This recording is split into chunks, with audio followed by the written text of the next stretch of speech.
Hello, I'm Nadine Blaney. Welcome to Media Week. Ahead on the program, we'll find out how Australia's power players are faring in the Twitter sphere with KPMG. Plus, television industry veteran David Leckie to step down from the Seven Network.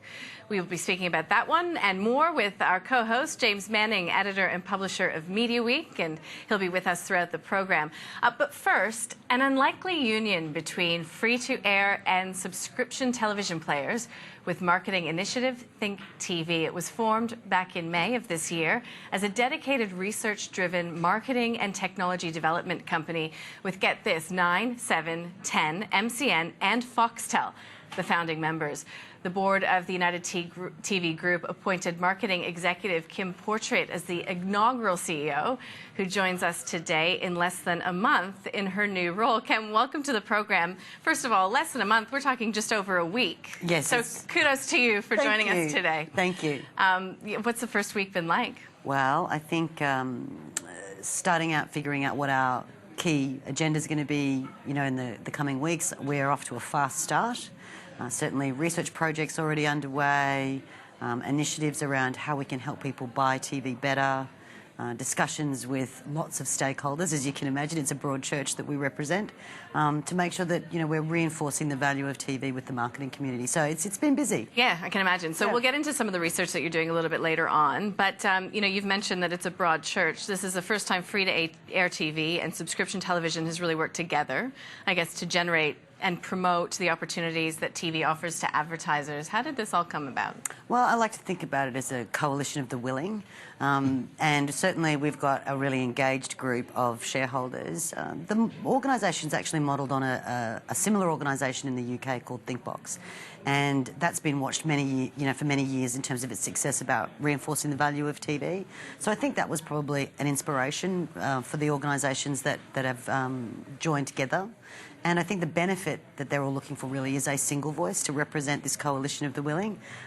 We've got a lot to do, and it's a great opportunity for us to really demonstrate the value, but also cut through some of the hyperbole that exists around various media channels and in various communities. Does the fact that all these sort of fierce competitors are uniting sort of underline the size of the challenge they face? I think it's probably more about an acknowledgement that TV is a major player. It is a significant force in the industry, and potentially the creation of a group that can represent the industry body. Our shareholders are terrifically supportive, but also fierce competitors. And we're an avenue and an opportunity for them to promote the greater good, and I think that really underlies why people have come together. Yeah.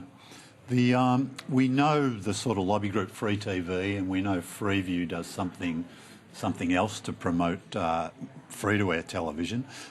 Do you share any sort of common, things, or are you a completely separate entity? Well, we're a separate entity with a separate agenda. And separate members? No, I think there's common members across both Free and... Yeah, but that doesn't mean if they're in Free TV, it doesn't mean they're automatically in Think, or does it? Not currently, no. But back to your earlier point, we are all representing television in one way or another with different, specific tasks.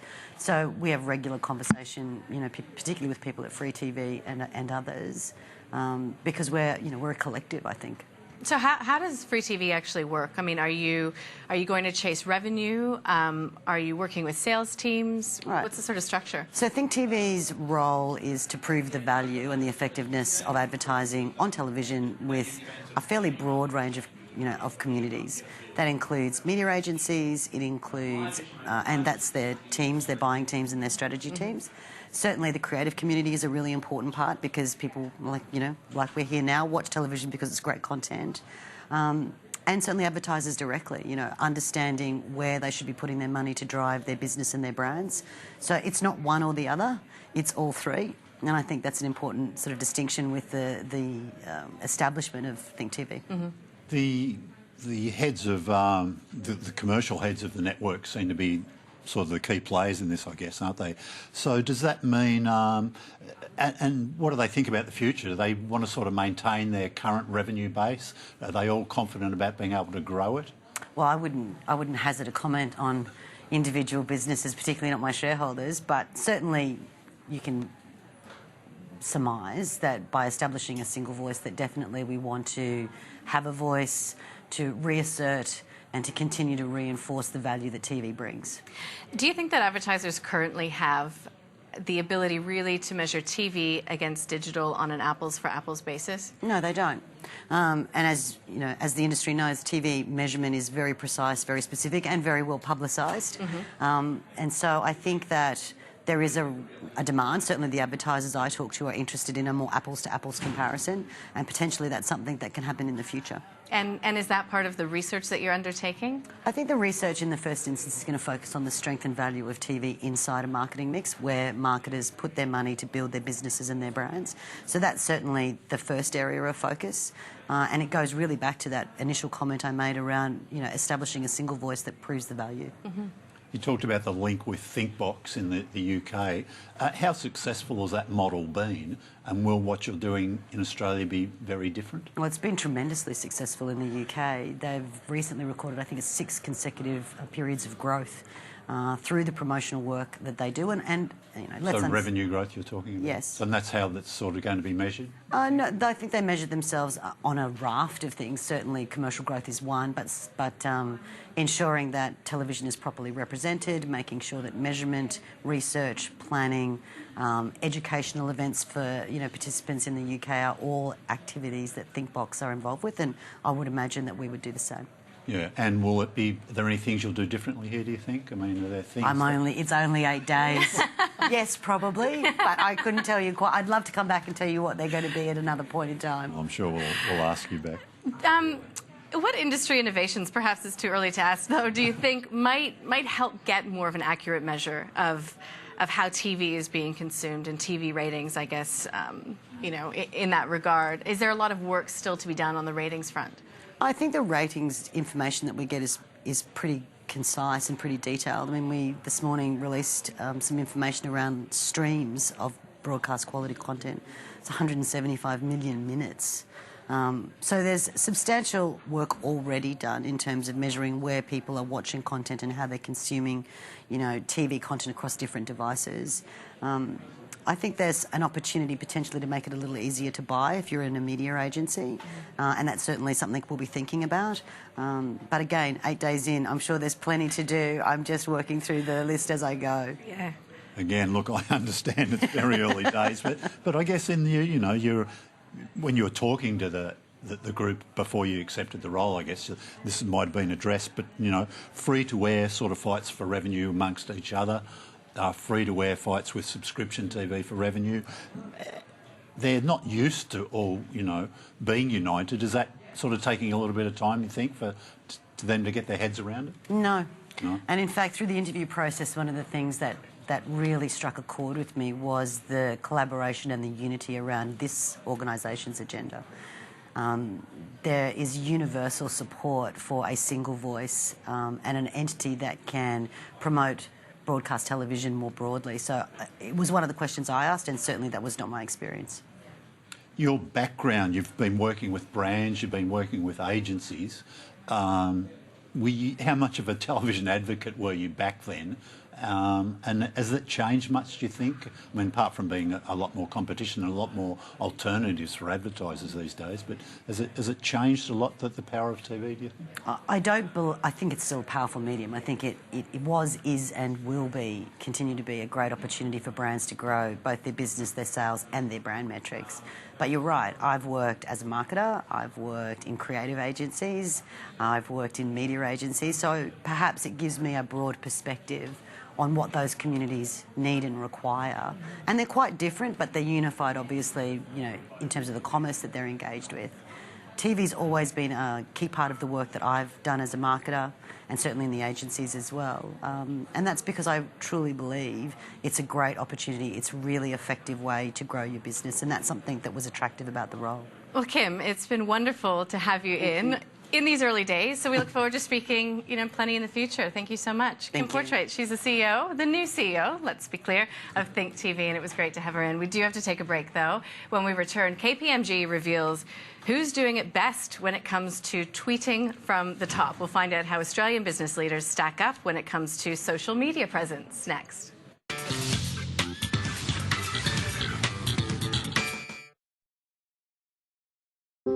When you have a dream to start your own business, you need more than just a good idea and a can-do attitude. You need a great education to set the foundation and help you take your idea to the world. You need great teachers and mentors to help you be the best you can be. It takes lots of hard work and many skills. And one name helped me make my name, APM at Torrens University, Australia.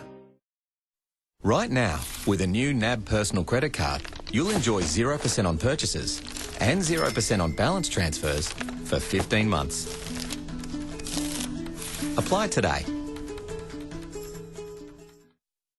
After the 7-seat Kia Sorento won 2 Australia's Best Cars Awards, Cars Guide Car of the Year and Drive's Best Family SUV, we did a lap of honour. Around Australia, Kia Sorento, Australia's best SUV. How often do you get to really relax and spend time with the people who matter most? Now you can with CUA's award-winning Fresh Start Basic Variable Home Loan. At a sharp 3.99%, it's exclusively for owner-occupiers who do their everyday banking with CUA. It's another reason a new member joins CUA every 10 minutes, every working day. Find out about life-rich banking at CUA today.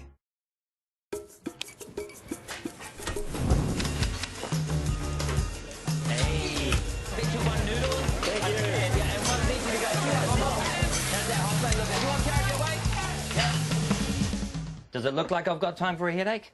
Okay, 2 more noodles. All right, away. These days, every minute matters. That's why we made Panadol Rapid absorb 2 times faster than regular Panadol tablets. Panadol Rapid. When pain is gone, life takes its place. Still. Better chainsaws, from one generation to the next. Get your Stihl chainsaw now from only $249. Buy better. Search Stihl chainsaws now. This is my daddy and he's the best daddy ever. He's an investor and he owns one of the world's biggest shopping centres, 2,000 homes in London, the international airports in Brisbane and Perth, and for my birthday last year, he got me a freeway. Australian super members aren't just members. They're part owners in more than $100 billion worth of investments all around the world. Join them today. Where is Alan Jones? He's up there in Alaska bear hunting with the Palins. Is he coming back? You did a magnificent job. Do we need Alan back? I don't think we do. We're going to have a great program. We've got to get you cooking. You've got to Chops get your and hands mash. dirty. Chops and mash. Oh, we can do better than that. Latham and Kroger. Can't wait. Welcome back to Media Week. Our co-host James Manning, editor and publisher of Media Week, is here with me. And when it comes to tweeting, not all business leaders are getting it right. But KPMG has revealed who's doing it best, releasing its list of the top 20 Australian power players on the platform in its Tweeting from the Top report. And there's a media executive amongst the top ranks as well. Well, James Griffin is a director in KPMG's Social Media Intelligence Group, and he joins us from Sydney for more. Welcome to the program. Good to see you. Likewise. So tweeting from the top, who's doing it best? How do you judge? Great question. Look, we sat back and did a fairly comprehensive study of corporate leaders, not-for-profit leaders as well, and looked at a variety of different measures to determine who was performing the best on Twitter.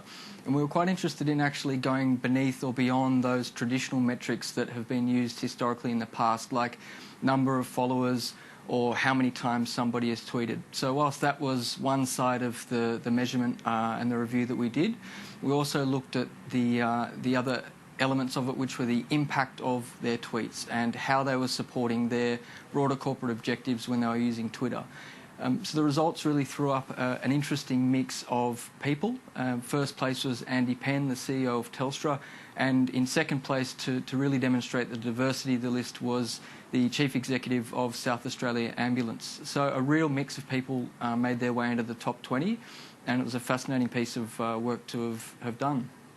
James, yeah, you're right. It's a fascinating list, and I guess there's a temptation to read too much into just the 20. It's interesting to see who's outside it. But yeah, the head of Telstra up there, Andy Penn at the top, Michael Abid, probably the only two media players in the top 20. But there's a lot of not-for-profit people in there who see it a really effective way of getting a message out.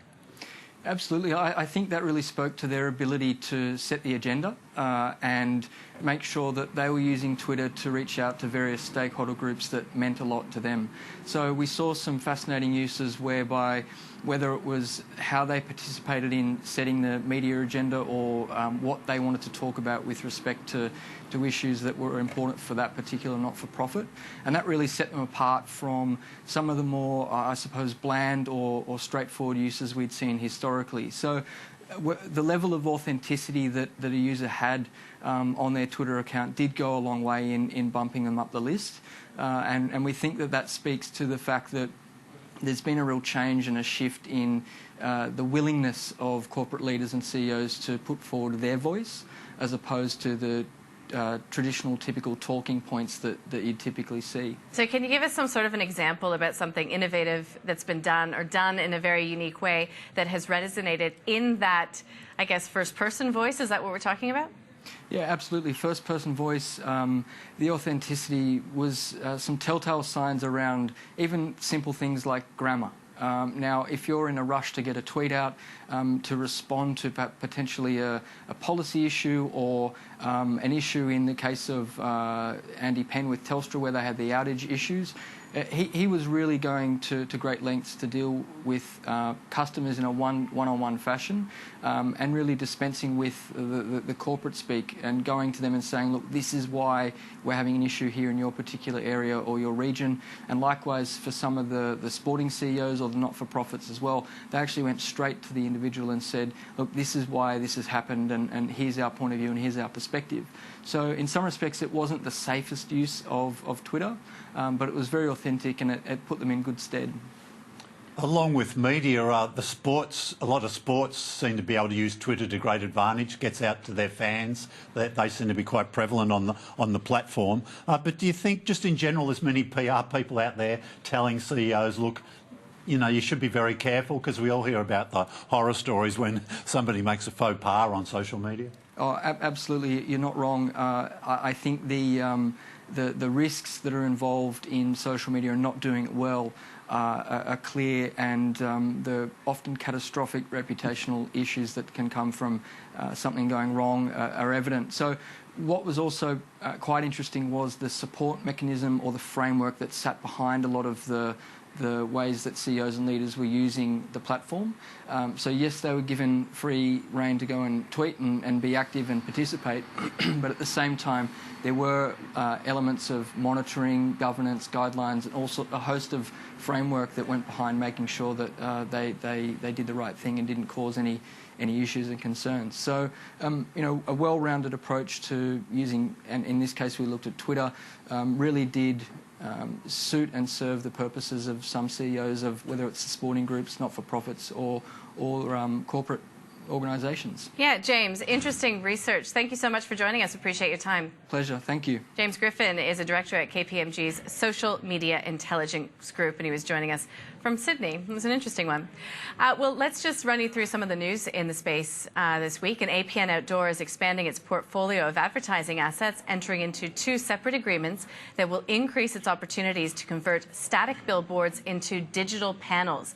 The company will acquire 110 sites from Metrospace in Queensland and 130 from IOM in Victoria. Both transactions will be funded from existing facilities. So let's bring in James Manning, my co-host on that one. So James, I think this is interesting. We were just speaking with the CEO of AdShell last week. It's such a competitive space, but such a really dynamic space to be operating in. Yeah, look, there's been a lot of consolidation. We're asking AdShell about opportunities to buy. I'm not sure if he ran the ruler over these two or not. But the interesting thing about both Metrospace and IOM is that they had commercial agreements with oOh!media, so who represented them as well. So if you, some of those big Metrospace sites around Queensland got the big oOh!media badge on them as well. So it's as if APN Outdoor might have snuck under the guard of oOh!media and sort of done a deal to take them away. And of course they've got all that digital Yeah, a lot of know-how, opportunity and a lot there of for digital opportunity. conversion, they said, so which they think will really help